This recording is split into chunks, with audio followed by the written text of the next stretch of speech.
Pochodzę z rodziny ludzi, którzy bardzo lubili pracować, bardzo wierzyli w sprawę wyższą niż jednostka. Bardzo potrzebowali rozwijać intelektualnie myślenie o świecie i walkę o lepszy świat. To byli historycy, ludzie zaangażowani w politykę, w pisanie, też w leczenie ludzi. Myślę, że ludzie o szerokich horyzontach i ludzie, którzy umieli budować rodzinę, z czego się cieszę, bo korzystam z tego. To dobra, ładne. Ty się urodziłaś W Paryżu. W Paryżu. Twoi rodzice wyjechali. No po 68 tak dokładnie to chyba był początek 70 roku mój ojciec wyjechał. Miał poczucie, że nie może zostać. Spędził rok w więzieniu. Jak wyszedł z tego więzienia, miał poczucie, że nie może pracować i robić to, co jest dla niego ważne, że nie ma dla niego perspektyw i wyjechał najpierw do Szwecji. Potem trafił do Włoch i był przez chwilę w Londynie i w końcu wybrał Francję z moją mamą, która dołączyła do niego na jakimś etapie, no do Londynu dołączyła. Miała taki ślub, jak to się mówi, biały ślub z Anglikiem, przyjacielem, który im pomógł. No i wybrali faktycznie Francję, południe Francji. Aix-en-Provence, gdzie się mój brat urodził, Piotr Spolar, a potem zamieszkali na przedmieściach Paryża i ja się tam urodziłam w 80 roku. I co ty robisz dzisiaj w Polsce? Żyję. Bardzo... Długo tu już jesteś? Tak, 20 lat. I to jest naprawdę takie życie już, takie pełne życie faktycznie. I to jest ciekawe, bo w dzieciństwie, gdyby ktoś mi powiedział, że będę żyła w Polsce, to bym absolutnie wybuchła śmiechem. Czułam się daleka od Polski. Francja była moim krajem, była Francja bardzo ważnym krajem. Język francuski był dla mnie bardzo ważny i już jest mniej. W ogóle zmagam się, żeby go utrzymać przy życiu i praktykuję go z moimi synami, ale i tak się pcha ten polski. Oni wolą po polsku mówić i mój mąż się nie nauczył francuskiego, więc ten francuski się wymazuje. Ale jakoś przyjechałam tu, przyjeżdżałam w dzieciństwie oczywiście do babci, bo jednego dziadka już nie było, drugi dziadek żył w Izraelu. Ale to był kraj dla mnie taki kraj rodziców po prostu, zapośredniczony. I on się stał bezpośrednio mój, kiedy zrozumiałam, że tu jest bardzo ciekawy świat artystyczny i to mnie wkręciło bardzo. Aczkolwiek tam był jakiś inny wymiar, który się wiązał z takim poczuciem chyba rozpoznania czegoś swojego. Dosyć szybko. I to się wiązało z tym, jak się rozmawia tu, jak się przechodzi szybko do głębokich tematów i nie ceni się aż tak small talków albo jakiejś takiej warstwy, która zasłania w relacjach. Ale też wydaje mi się, że to było związane z językiem właśnie, że jakoś ten język zaczął mnie przyciągać. Bo w domu mówiłaś po polsku. I ja odpowiadałam po francusku, ale rodzice mówili po polsku. Tak, to był kompletnie polski dom, można powiedzieć, ale ja odpowiadałam tak uparcie po francusku i słabo mówiłam po polsku, jak przyjechałam.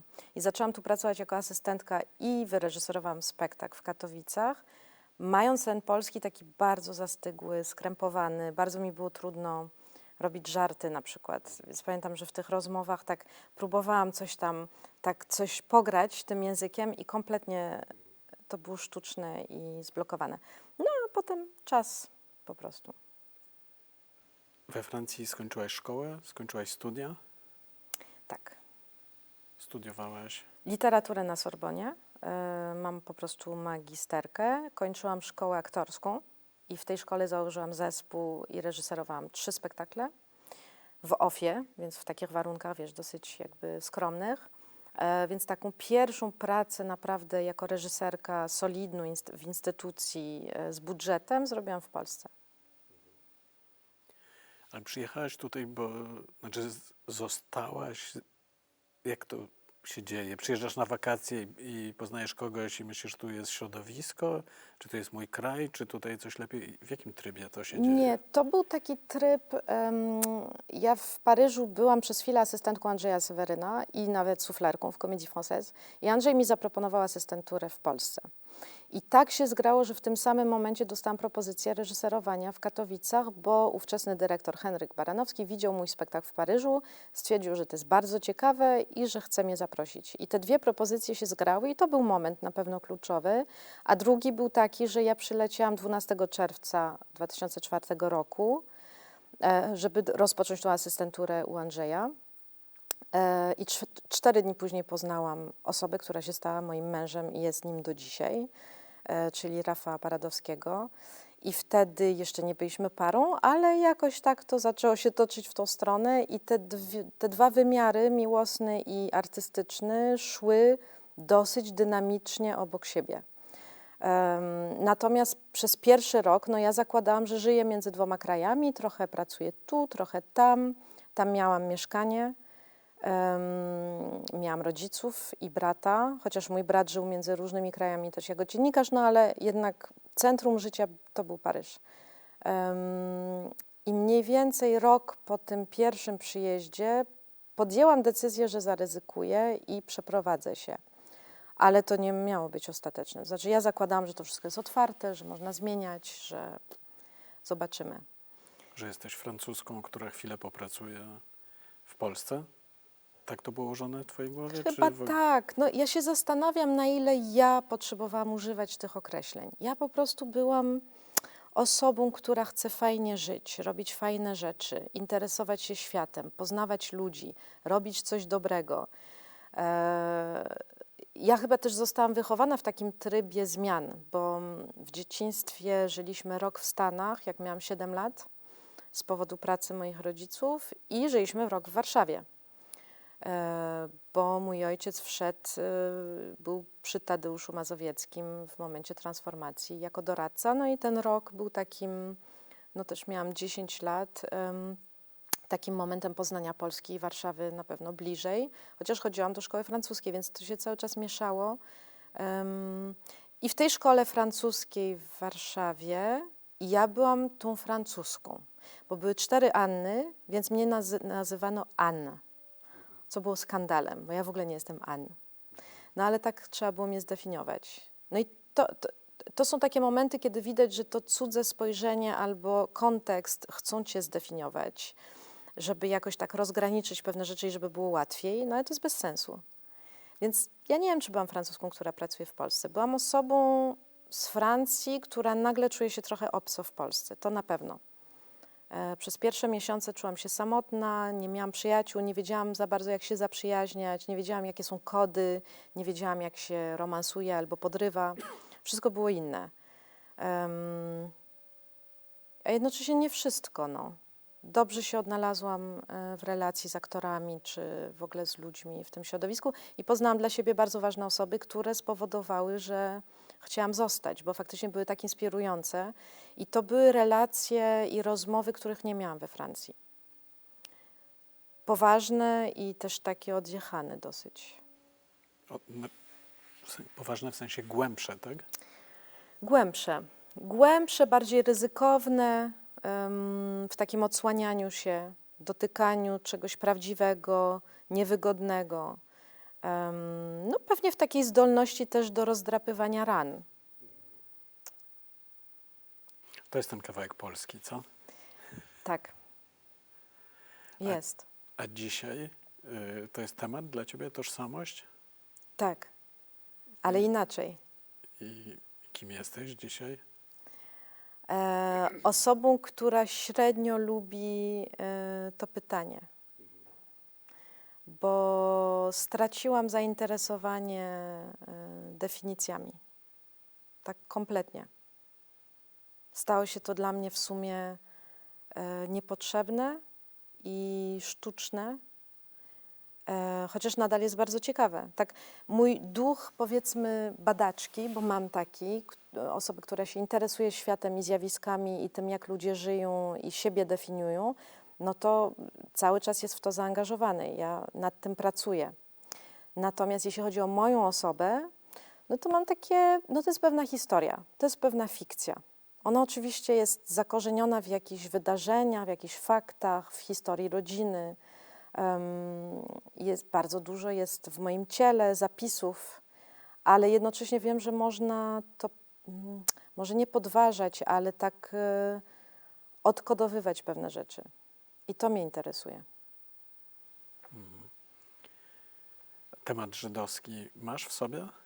Tak, a jednocześnie Ale go nie czasem lubisz. nie. Nie, lubię bardzo. Bardzo lubię. Ale czasami się nim nie interesuję. Czasami jest dla mnie taki obecny, ale nie jest już obciążeniem. Na jakimś etapie chyba nabrałam przekonania, że to chyba jest coś trudnego. I trzeba chyba nad tym pracować i badać, i szukać, i rozpamiętywać, i dowiadywać się, zbierać te fakty. Zadawać nieustająco sobie pytanie, czym jest antysemityzm i dlaczego, i jak ja w tym wszystkim.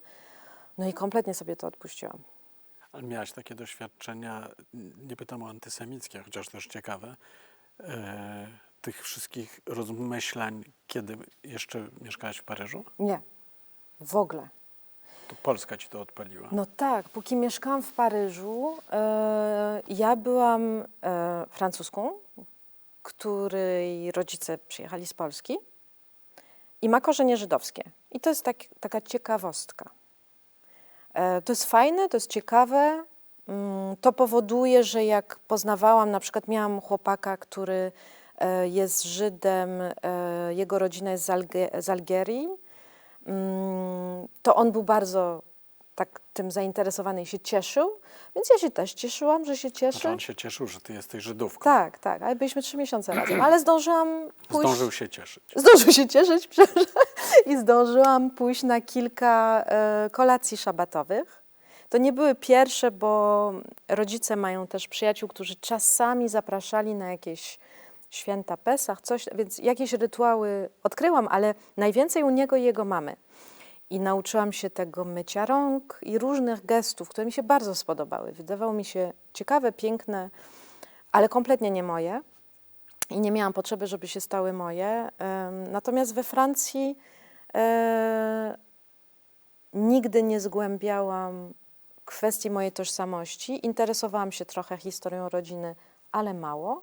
Moi rodzice nigdy nie wkładali jakiegoś wysiłku, żeby nas wprowadzać w szczegóły tej historii, chociaż niczego nie ukrywali też. Tam nie było żadnej blokady, czy jakiegoś takiego... Tabu. Czego? Tabu. Tabu, albo jakiejś takiej aury niepokoju, kiedy podejmowaliśmy temat. Nie, to zawsze wszystko było oczywiste, było wyłożone, ale niespecjalnie roztrząsane. Jakby sprawa polska była bardzo obecna w naszym domu, a nie żydowska. Chociaż mój dziadek żył w Izraelu, jakby dla mojego ojca oczywiście kwestia żydowska, no, jego gabinet jest pełen książek o żydowskości, o przeszłości, o Holokauście, o wojnie, o antysemityzmie, ale też no, o relacjach. Myślę, że nie miał potrzeby, nie wiem do końca jak to było, jak jego ojcostwo a żydowskość, albo macierzyństwo mojej mamy a żydowskość, też zupełnie inaczej. Oni, myślę, mają zupełnie inny stosunek do kwestii tożsamości. Natomiast jak przyjechałam do Polski, zrozumiałam, że dla wielu ludzi jestem tą osobą, która ma korzenie żydowskie. Pamiętam nawet, jak pojechałam, Tadeusz Słobodzianek organizował takie warsztaty o Żydach. Już nie pamiętam nawet, jakie było hasło dokładnie, o historii Żydów polskich w Nasutowie. Tam byli obecni Anna Bikont, Jan Gross i Paweł Śpiewak. Dobrze mówię, Paweł Śpiewak? I mieliśmy bardzo ciekawe rozmowy, tworzyliśmy różne improwizacje, teksty powstawały i tak dalej. I pamiętam, że byli różni aktorzy z całej Polski, którzy z żydowskością nie mieli wiele wspólnego, więc dla nich to było wejście kompletnie. I te wszystkie tematy były dla nich bardzo ciekawe, natomiast jak jeden z nich, pamiętam, się dowiedział, że ja mam korzenie żydowskie, to od razu mnie spytał, czy jem koszernie. I mi opadła szczęka kompletnie. Bo ja w ogóle nie byłam przygotowana na to, że dla kogoś, bo we Francji tak zupełnie nie jest, że ktoś cię postrzega przez jakiś taki absolutny skrót, a koszerność jest czymś, na czym się kompletnie nie znam, co nie jest obecne w moim życiu i tak dalej. I ja chyba spodziewałam się spojrzenia, który obejmuje możliwą złożoność, jakieś stopnie, niuansy, a to uproszczenie faktycznie mnie zaskoczyło, no potem zrozumiałam, że tak często jest. Natomiast tak zauważyłam, że dla ludzi na przykład w środowisku teatralnym, czy w ogóle w jakimś takim kulturowym kręgu są zainteresowani moją możliwą rolą do odegrania w kontekście żydowskości, właśnie w jakiejś opowieści, którą mogę budować w teatrze. I wtedy trafiłam na Teatr Żydowski. Maciej Nowak mi przedstawił Gołdę Tencer, która akurat przeprowadzała poważne zmiany w teatrze po śmierci Szymona Szurmieja. Chciała przewietrzyć teatr i ja nie wiedziałam, czym jest Teatr Żydowski, w sensie nigdy tam nie byłam jako widzka.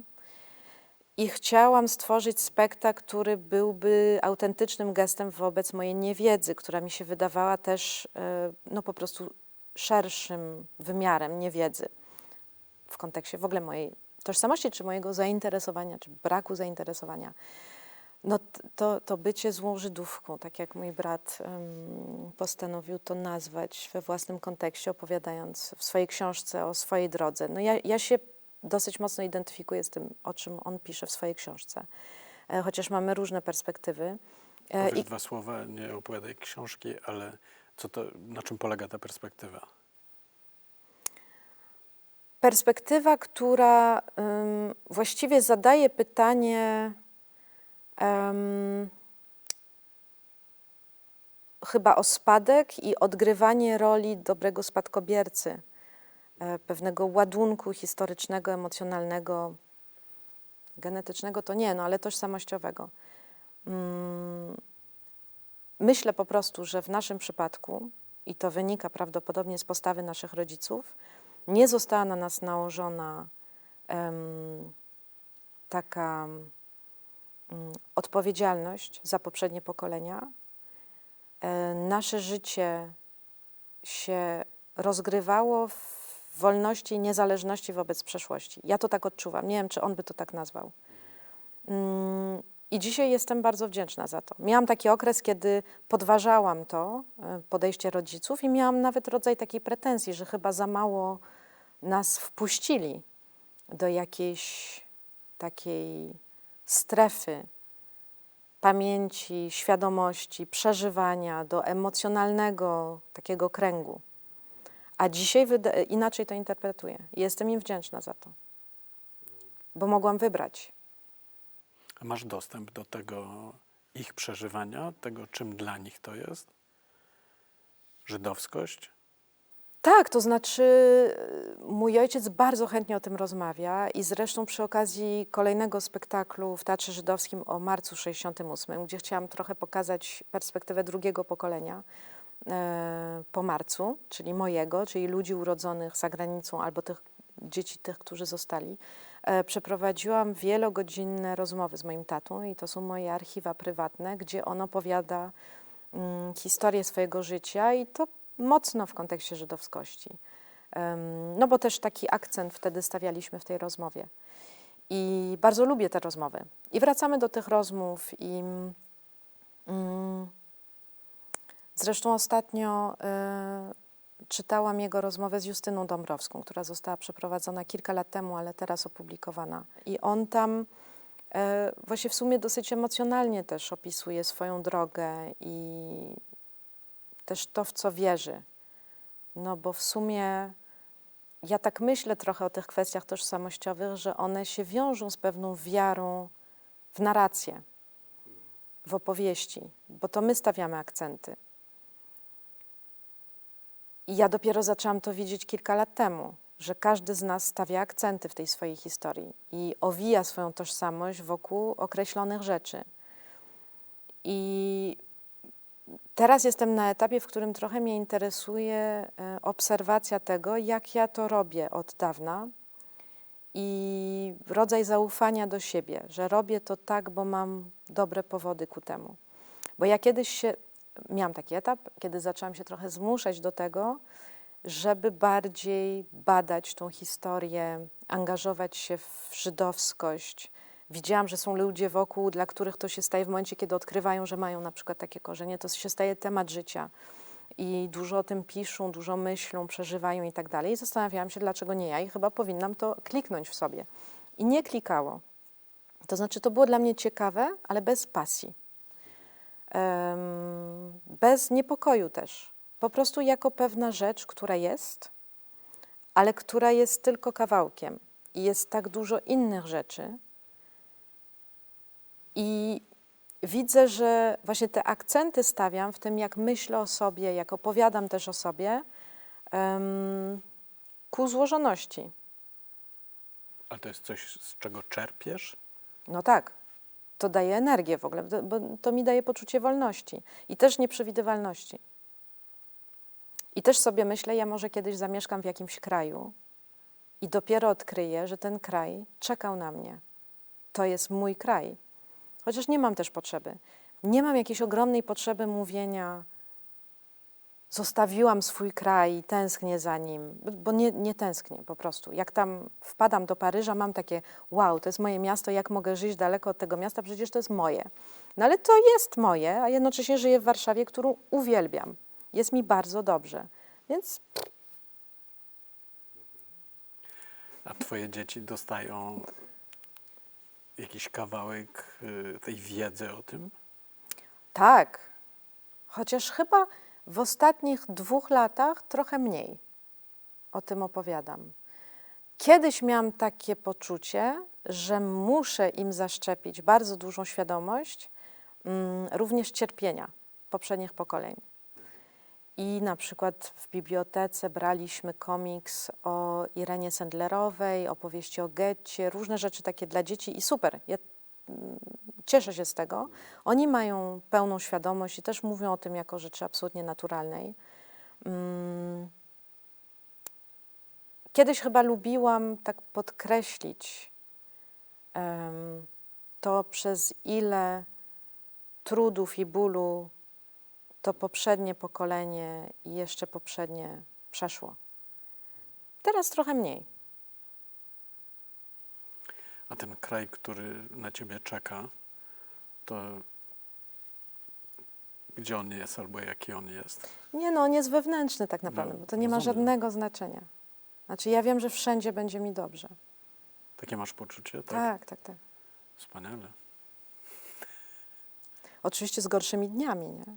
Są gorsze noce, są gorsze dni, ale ja, ten świat zewnętrzny jest taki, jaki jest i ja się w nim odnajdę po prostu. A kraj Izrael czym jest dla ciebie? No to jest skomplikowane, bo kiedyś to był kraj, w którym mój dziadek żył, jak byłam dzieckiem i umarł. Kraj, w którym byłam na wakacjach parę razy, również z moimi dziećmi, który wydawał mi się zawsze bardzo skomplikowany, dosyć dziwny, jednocześnie atrakcyjny. Potem się stał krajem, w którym mój brat pracował i mieszkał przez 5 lat jako korespondent gazety Le Monde.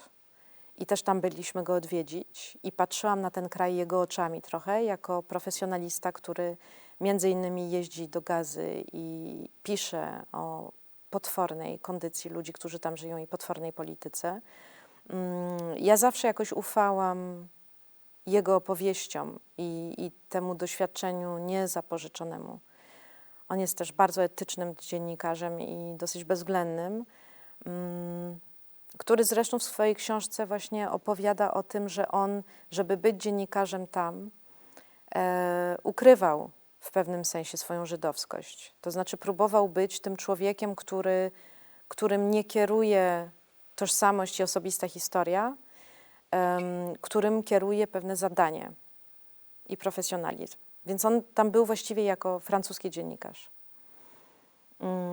I myślę, że to jest bardzo złożone. Jak sobie myślę o... Nie wiem, czy byłby w stanie, myślę, że nie byłby w stanie tam pracować dzisiaj. I dzisiaj jest to dla mnie kraj, właściwie trudno mi patrzeć na niego inaczej niż z bólem, przerażeniem i złością. Czy gniewem właściwie. Próbuję dopuszczać do siebie też złożoność tej sytuacji, chociaż odrzuca mnie wszelka narracja, która w jakiś sposób relatywizuje, pokazuje wszystkie ale. Tutaj mam, no to jest chyba jeden z takich obszarów rzeczywistości, gdzie mam najmniej zgody na wszelkie ale jednocześnie.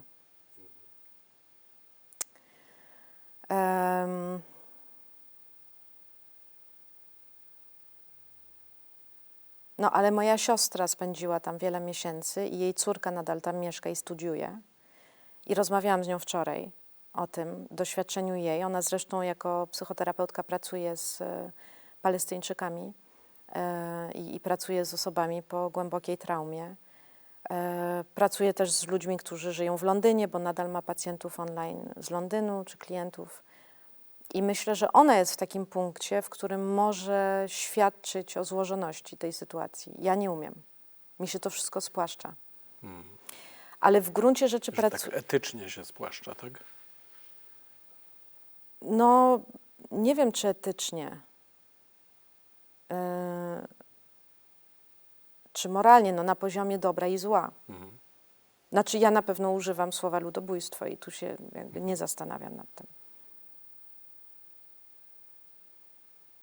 Ale wkładam pewien wysiłek, żeby nie ulec pokusie budowania swoich opinii i jeszcze wypowiadania ich publicznie. To jest kuszące, ale raczej staram się temu oprzeć. Po pierwsze, mam naprawdę zbyt małą ekspertyzę i wiedzę. I taką zdolność do wchodzenia w ten temat naprawdę głęboko. Ale też chyba w pewnym sensie odrzuca mnie ta próba cofania się do źródeł, do tego wszystkiego, co się działo w XX wieku, żeby jakoś rozpracować to, co się dzieje teraz. Nie podoba mi się to. A powiedz mi, wracając do własnej biografii, myślę, że ty jesteś chyba jedyną osobą z pokolenia dzieci naszych rodziców, szczególnie tych, którzy wyjechali, żeby któreś z tych dzieci wróciło tu. Naprawdę? Nie. No, Mi się wydaje, że jest ich dużo, że wszyscy wracają. To jest może w mojej głowie. nie, wiele osób przyjeżdża, ale znaczy, na pewno jest ktoś, kto wrócił. Ja nie znam tych ludzi. Mam niezły przegląd, wydaje mi się. I taką... No ty jesteś taką kimś, kto poszedł w drugą stronę. Że oni stąd wyjeżdżali po to, żeby tego więcej nie doświadczyć. Pozostali skrzywdzeni. I sami też wrócili. Tak, to nie jest, że ty wróciłaś wbrew nim, ale no i jest, ten wektor jest odwrotny. Moi rodzice nie wrócili. Znaczy mój ojciec wracał i oczywiście spędził 25 lat, co ja mówię? Mi się już pieprzy czas, 36 lat życia między dwoma krajami i pracował tu bardzo ciężko. Natomiast moja matka powiedziała, zostajemy w Paryżu. I był taki moment, kiedy on bardzo chciał tu wrócić już na dobre, ale i już jak myśmy byli z moim bratem dorośli i Irena nie chciała. Więc oni nadal żyją w Paryżu. To jest ich Że dom. tam jest ich baza. Tam jest ich baza, absolutnie. Przyjeżdżają tu do wnuków i mają fajne tutaj spotkania i zajęcia i myślę, że ważny kawałek rzeczywistości. Ale ich dom jest tam. Więc faktycznie ja wróciłam. Znaczy ja nie wróciłam. Ja wyjechałam, bo nie jestem kontynuacją ani przedłużeniem, ale no... A też się tu nie urodziłaś. Nie. To nie jest tak, że wyjechałaś, No, potem no. wróciłaś. Nie. Ja może kiedyś wrócę do Francji, chociaż wątpię, jak mam wracać gdzieś. Tam jest jednak mój początek. Natomiast nie no, ja widzę teraz to jest wszystko dla mnie oczywiste. Jestem dokładnie nie, przepraszam, jeszcze nie. Za kilka lat będę w połowie, powiedzmy, takiego życia pół na pół, Francja-Polska. Natomiast moje dzieci są tu i mój mąż i mój dom jest dosyć polski, chociaż jest francuski, żydowski, jakiś jeszcze będzie, czuję za chwilę. Co jest w nim francuskiego? Ja myślę, że mam sporo tej Francji w sobie. Że ja jestem w tym domu tym kawałkiem francuskości i zaszczepiam to dzieciom. I oni trochę tego mają. Po pierwsze język jednak żyje nadal. Mój syn nawet zdał do Żmichowskiej, do oddziału francuskiego. Tam nie pójdzie, bo w końcu wybrał inne liceum, ale cieszy się, bo on faktycznie dał radę napisać egzamin. I to jest dla mnie ważne osiągnięcie. Tak. Nie praktykując, znaczy nie chodząc nigdy na żadne lekcje. Więc po prostu wynosząc z domu kompetencje. I on te kompetencje ma. I znają obaj kulturę francuską. Nieźle. Filmy, książki, muzykę. Jeździmy do Francji.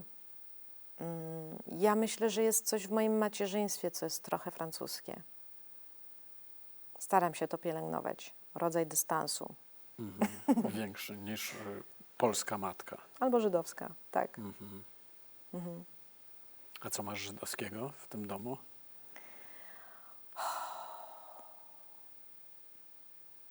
Dzielenie włosa na 4. Ale czy ja wiem, co jest żydowskie? Wiesz, tak naprawdę, No, nie? mówiłaś sama, że Odpowiadanie masz trochę pytaniem tego. na pytanie. Aha. Na pewno.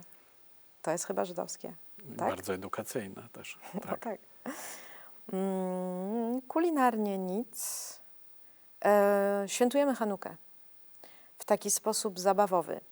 Na jakimś etapie nasi przyjaciele zaczęli zapraszać na Chanukę, nam się to spodobało. Ta przyjaciółka robi piękne świeczniki i dostaliśmy od niej. I mojemu starszemu synowi się bardzo spodobało zapalanie świecy co wieczór. I to jest dla nas piękny, ważny rytuał.